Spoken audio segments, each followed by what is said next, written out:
আজ সংসদ অধিবেশনে ব্যারিস্টার রুমিন ফারহানার এক বক্তব্যকে কেন্দ্র করে পুরো উত্তপ্ত হয়ে গেছে সংসদ ভবন।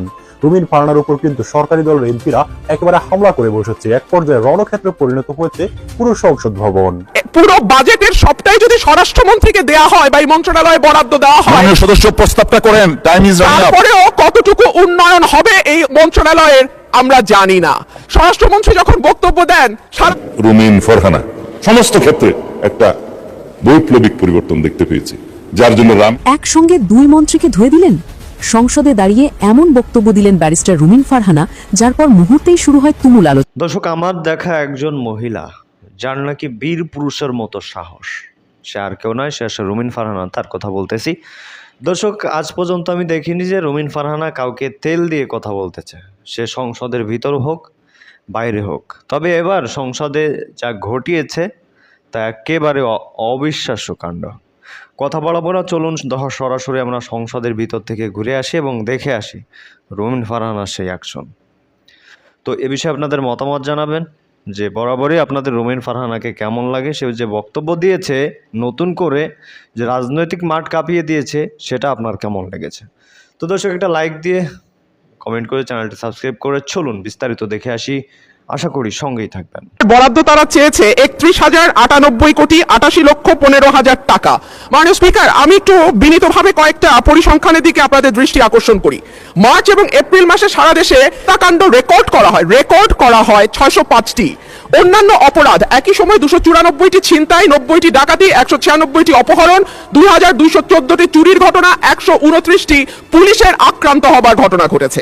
নারী ও শিশু নির্যাতন 2 মাসে 3,496টি নথিভুক্ত করা হয়েছে এবং সারা দেশে প্রতিদিনে গড়ে 10টির বেশি খুনের ঘটনা ঘটছে, খবর দিচ্ছে ডেইলি স্টার এবং বণিক বার্তা। এই যখন আমাদের সিকিউরিটির অবস্থা, এই যখন আমাদের আইন শৃঙ্খলার অবস্থা, তখন আমরা এই মন্ত্রণালয়ের জন্য দাবি তুলছি 31,098 কোটি। মাননীয় স্পিকার, পাশে থেকে আমার একজন সহকর্মী বলছেন এটা আরো বেশি হওয়া উচিত। সম্ভবত মাননীয় স্পিকার, পুরো বাজেটের সবটাই যদি স্বরাষ্ট্রমন্ত্রীকে দেয়া হয় বা এই মন্ত্রণালয়ে বরাদ্দ দেওয়া হয়, সদস্য প্রস্তাবটা করেন, টাইম ইজ রানিং আপ। তারপরেও কতটুকু উন্নয়ন হবে এই মন্ত্রণালয়ের আমরা জানি না। স্বরাষ্ট্রমন্ত্রী যখন বক্তব্য দেন, সারা দেশ মুগ্ধ হয়ে শুনে। মাননীয় স্পিকার, আমি একজন আইনের শিক্ষার্থী, আমিও ওনার ডিবেট মুগ্ধ হয়ে শুনি, কিন্তু ওনার এই মুগ্ধতা যদি উনি ওনার মন্ত্রণালয়ে ছড়িয়ে দিতে পারতেন এবং তার মন্ত্রণালয়ের কাজের মাধ্যমে, তাহলে আর এটি ছাঁটাই করে 1 টাকা করার প্রস্তাব আমি রাখতাম না। ধন্যবাদ মাননীয় সদস্য। আমি এখন মাননীয় স্বরাষ্ট্রমন্ত্রীকে ছাঁটাই প্রস্তাবগুলোর উপর বক্তব্য রাখার জন্য আহ্বান জানাচ্ছি। ধন্যবাদ মাননীয় স্বরাষ্ট্রমন্ত্রী। মাননীয় স্পিকার, আপনাকে ধন্যবাদ। মাননীয় সদস্য জনাব রুমিন ফারহানা, এখানে জনাব বলে ফেললাম, এখানে নিষেধাজ্ঞা দেওয়া নাই যে কোন পোশাক পরিহিত অবস্থায় এখানে ঢোকা যাবে না বা ঢোকা যাবে। তো সুতরাং তার এভরি লিবার্টি আছে সেই ড্রেসটা বা ইয়েটা পরার জন্য। হ্যাঁ, সুপ্রিম কোর্ট জুডিশিয়ারিতে তার নিজের মতো করে রুলস প্রণয়নের অধিকার আছে, সেটা ওখানে থাকবে। But the separation of power theory অনুসারে লেজিসলেচার এবং জুডিশিয়ারি একটা আরেকটাকে ওভারল্যাপিং বা কোনো ডিক্টেট করতে পারে না। তাই আমি প্র্যাকটিসিং লয়ার না, সেই জন্য আমি বোধহয় একটু জুরিসডিকশন ক্রস করে ফেললাম আর কি। সুবন পোশাক পরাটা ভালো, এটা অতীব সুবন পোশাক। ব্যারিস্টার রুমিন ফারহানা মুগ্ধ হয়ে আমার বক্তব্য শুনেন, আমি খুব কৃতার্থ হলাম। আমি আরো কৃতার্থ হতাম একটু পরে বলতেছি। গত পরশু দেশের আইন শৃঙ্খলা পরিস্থিতি যেভাবে উন্নত হয়েছে সেটা ডাটা সহ, ক্রাইম রিপোর্ট সহ, খাতোয়ারি বর্ণনা এখানে দিয়েছিলাম। সম্ভবত আমার ওই মুগ্ধকর বক্তব্যটা আপনি সেদিন হয়তো শুনতে পারেন না, হতে পারে। তার মধ্যে ঐতিহাসিকভাবে বিগত 10-15 বছর, স্পেশালি 2025-এর রেফারেন্স সহ আমি ডাটাগুলো উল্লেখ করেছিলাম। ইন শর্ট, দ্যাট খুনের চিত্র এই, ধর্ষণের চিত্র এই, নারী ও শিশু নির্যাতনের চিত্র এই, ডাকাতির এই সংখ্যা হিসাবে দিয়েছিলাম মাসওয়ারি। তাতে করে ঐতিহাসিকভাবে এই বর্তমান সরকারের দায়িত্বে আসার পর থেকে এই পর্যন্ত সমস্ত ডাটায় আমরা ঐতিহাসিকভাবে এগিয়ে আছি, মানে উন্নত আছে। সেই ডাটাটা আমি বলেছিলাম, আমি যেটা অন রেকর্ড এখানে বলেছি, সেই ডাটাটা ডিপার্টমেন্ট থেকে একটা ক্ষেত্রে বলেছি আমরা একটু পিছিয়ে আছি। সেটা হলো এই যে ধর্ষণের কেস রেকর্ডের ক্ষেত্রে আমরা একটু বেশি দর্শনের চিত্রটা পেয়েছি। তার একটা কারণ আছে, আগে ধর্ষিতারা রেকর্ড করতে যেত না থানায় বা পারতো না, সামাজিক বা রাজনৈতিক বিভিন্ন হস্তক্ষেপের কারণে। এখন থানায় গেলেই অথবা অনলাইনে তারা জিডি সহ অন্যান্য কিছু দায়ের করতে পারে, এফআইআর দাখিল করতে পারে। এখানে কোনো ইন্টারফিয়ারেন্স নাই, যার কারণে নাম্বারটা একটু ইনক্রিজ হয়েছে। তবে সুখের কথা হলো ধর্ষণ যেখানেই হোক, শিশু হোক, নারী হোক, যে অবস্থাতে হোক, আমরা তাৎক্ষণিকভাবে সেটা পুলিশ ডিপার্টমেন্ট অ্যারেস্ট সহ চার্জশিট প্রদানের জন্য এবং মামলায় সহযোগিতা করার জন্য সাক্ষী উপস্থাপন সহ ট্রায়ালের সমস্ত ক্ষেত্রে একটা বৈপ্লবিক পরিবর্তন দেখতে পেয়েছি, যার জন্য রামিসা বিচার হয়েছে 15 থেকে 17 দিনের মধ্যে।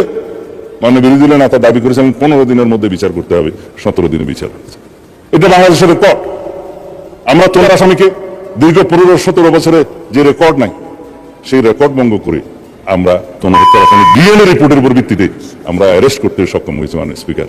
বাকিগুলো আইন শৃঙ্খলা পরিস্থিতি উন্নয়নের ক্ষেত্রে বলতে চাই, চট্টগ্রামের বাকুলিয়া একটা শিশু ধর্ষণের প্রচেষ্টা হয়েছিল, সেটা তাৎক্ষণিকভাবে অ্যারেস্ট হয়েছে এবং সেটাও মামলা চার্জশিট দাখিল করা হয়েছে সম্ভব।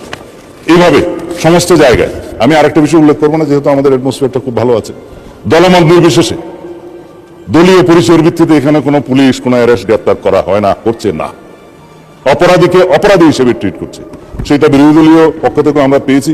যদি তাদেরও কোনো নেতা কর্মী বিভিন্ন অপরাধে জড়িত হয়, তারা সাথে সাথে ডিসিপ্লিনারি অ্যাকশন নিচ্ছে, সেটা অ্যাপ্রিসিয়েট করি, ধন্যবাদ। আমরাও সেই একইভাবে আইন শৃঙ্খলা পরিস্থিতি উন্নয়নের জন্য কোন রাজনৈতিক পরিচয়কে আমরা কখনো প্রাধান্য দেব না। সুতরাং এই একটা ক্ষেত্র ব্যতীত বাকি সমস্ত ক্ষেত্রে আমরা বৈপ্লবিক পরিবর্তন না আনলেও দৃশ্যমান পরিবর্তন আনতে সক্ষম হয়েছে মাননীয় স্পিকার। আইন শৃঙ্খলা পরিস্থিতি উন্নয়নের জন্য যেটা আমরা 2টা আইন এনেছি, যেটা মাদকের ভয়াল থাবা থেকে আমাদের এই জাতিকে রক্ষা করতে হবে, জুয়ার প্রতিরোধ গতি থেকে এই জাতিকে থামাতে হবে, আমাদের যুব সমাজকে রক্ষা করতে হবে। সেই জন্য আমরা মাদক দ্রব্য নিয়ন্ত্রণ অধিদপ্তরকে একটা স্বয়ং সম্পূর্ণ ডিপার্টমেন্ট হিসেবে আমরা পরিচালনা করার সিদ্ধান্ত নিয়েছি। এখানে ডগ স্কোয়াড দেওয়া হবে, তাদের লোকজনকে অস্ত্র সহ প্রশিক্ষণ দেওয়া হবে এবং তাদের জন্য হাজতখানার ব্যবস্থা করা হয়েছে আসামিদেরকে মধ্যবর্তী সময় রাখার জন্য, এবং ল্যাবরেটরির ব্যবস্থা করা হচ্ছে সমস্ত ডিস্ট্রিক্টে, যাতে মাদক দ্রব্য ল্যাবরেটরিতে টেস্ট করে সেটা কোর্টের রিপোর্ট অনুসারে দিতে পারে সেটা মাদক দ্রব্য কিনা। এই সমস্ত বিষয়গুলো আমাদেরকে একটু সময় নিয়ে, ব্যয় নিয়ে, স্ট্রাকচারগুলো দাঁড় করিয়ে তারপরে আমাদেরকে যেতে হবে।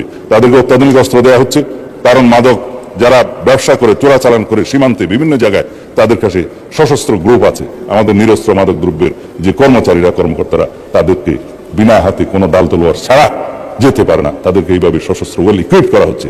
আধুনিক টেকনোলজি সম্পন্ন সমস্ত মেশিনারিজ, ইকুইপমেন্ট স্থাপন করা হচ্ছে। জুয়ার ক্ষেত্রেও অনলাইন এবং অফলাইন এবং বিভিন্ন ডিজিটাল প্ল্যাটফর্ম, সাইবার স্পেসে যে সমস্ত অপরাধ হচ্ছে সেগুলো অ্যাড্রেস করার জন্য সেরকম প্রযুক্তি সম্পন্ন লোকবল এবং মেশিনারি সেগুলোর ব্যবস্থা করা হচ্ছে। এতদিন কিভাবে রাষ্ট্র চলেছে এই সমস্ত গুলো অ্যাড্রেস না করে, সেটা আমার কাছে অবাক লাগে মাননীয় স্পিকার। পৃথিবী কোথায় গেছে?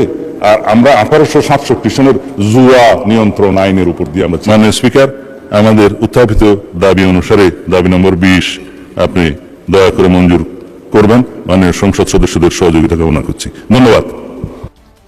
জি, আপনাকে ধন্যবাদ মাননীয় স্বরাষ্ট্রমন্ত্রী। মহান সংসদের সামনে প্রশ্ন হচ্ছে, মাননীয় সদস্য জনাব মোহাম্মদ আব্দুল খালেক এবং রুমিন ফারহানার ছাঁটাই প্রস্তাবগুলো গ্রহণ করা হোক।